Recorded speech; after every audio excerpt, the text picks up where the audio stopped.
So this is the book that I was talking about, Crosby. I thought it was Pig William, but it's not. It's Harold Thinks Big, where that cheerleader says that cute little cheer. So let's get started on Harold Thinks Big. Obviously, Harold is a pig. Okay. 5 chapters.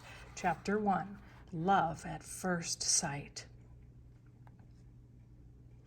One day, Harold was playing on the monkey bars with Willie and Susie. "I'm hungry," he said. "Let's get some French fries." They left the park and walked by the football field. The Punton Bay Porkers were practicing. "Who's that?" said Harold. "That's Esther," Willie said. "She's the cheerleader for the Porkers."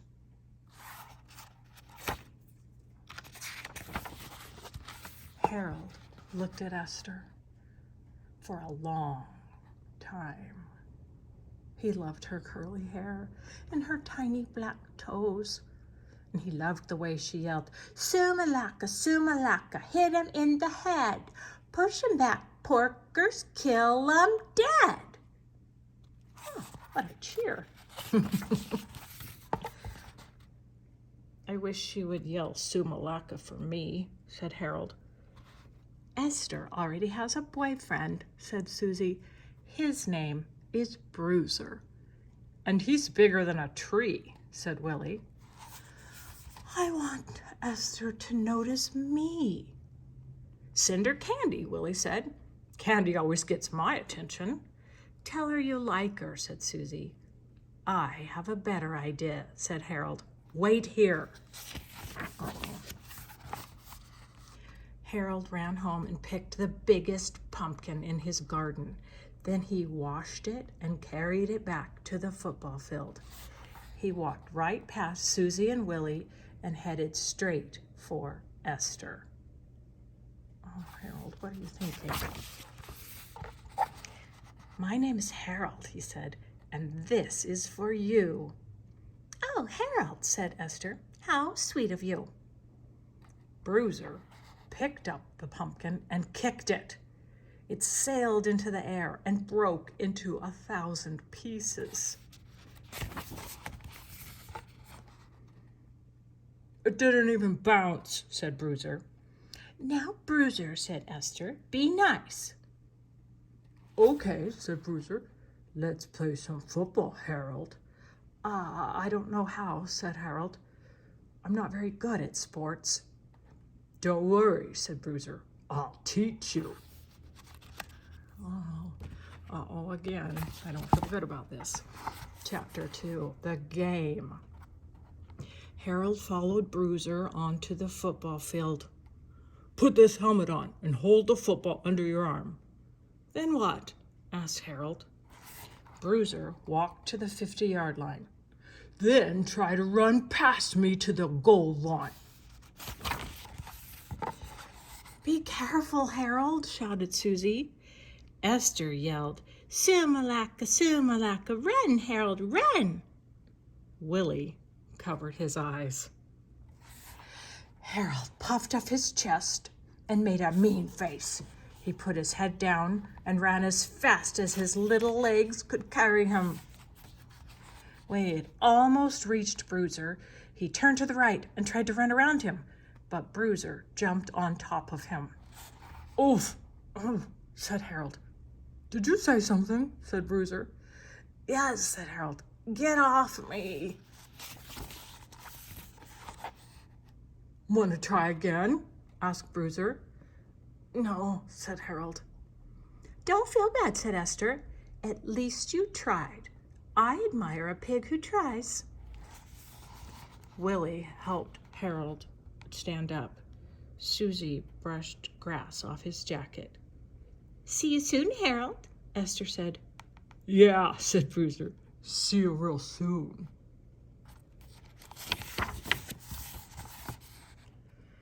"I think Esther likes Bruiser better than you," said Susie.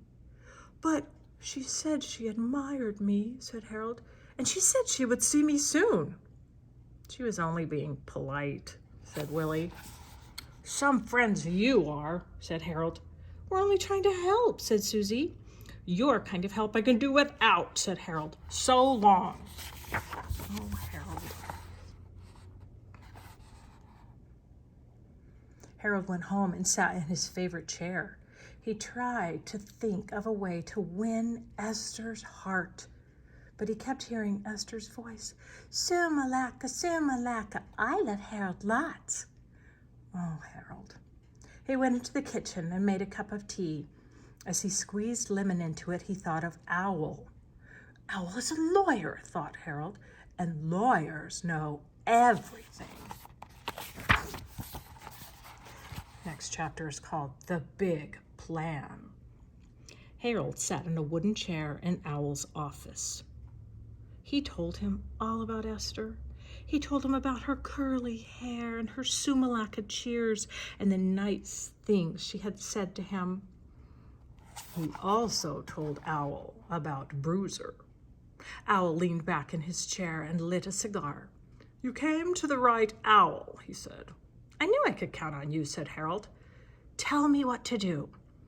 Owl blew a smoke ring that landed on Harold's nose. First, you must learn to believe in yourself. What else? Asked Harold. You've got to think big, said Owl. Big? Asked Harold. Yes, said Owl. Big. Do something big for Esther, and she'll come running to you. That's it, said Harold. I've been thinking too small. From now on, I will think big. Harold walked to the door. How can I ever thank you? Don't worry, said Owl. I'll send you the bill. Lawyers, huh? Harold walked through the forest. Soon he thought of a plan. The plan became bigger and bigger. He hurried home and made 15 phone calls. Esther is sure to love my big plan, he thought, and she's sure to love me too. The next chapter is Harold and Esther Forever. On Saturday, Harold went to the football game. He sat in the very first row. Bruiser tackled every runner who came near him. He picked up a fumble, kicked a field goal, and caught 3 passes. He was the hero of the game, but Harold did not care. At the end of the game, Esther yelled, Sumalaka, Sumalaka, Bruiser passed the test. Bruiser scored all the points. Bruiser is the best. Harold stood on his seat. He took a green flag out of his pocket. What is this green flag about? The scoreboard lit up. It said, Harold thinks Esther is wonderful. Look at Esther's face. What? Oh, look at Bruiser's face. The band played a love song and made giant letters that spelled Harold and Esther. This is big. This is real big. Oh, what now? Harold climbed over the fence and ran across the field, waving his flag. A blimp sailed over the field, and hundreds of balloons fell on the ground. Each one said, Harold and Esther forever. Uh-oh. Bruiser looks like he's getting ready for some violence. You know what? Esther doesn't look too happy with this big, big plan. Esther ran toward Harold. Her cheeks were bright red. Are you crazy? She shouted. I love you, said Harold. Love, said Esther. You don't even know me. You must be out of your mind. She took Harold's flag and broke it in half. Bruiser tapped Harold on the shoulder. If you go near Esther again, I'll kick you into another state. Well, Harold stood in the middle of the field all by himself. Balloons bounced everywhere. This isn't what I planned on, he thought. The band played the love song as Harold walked off the field.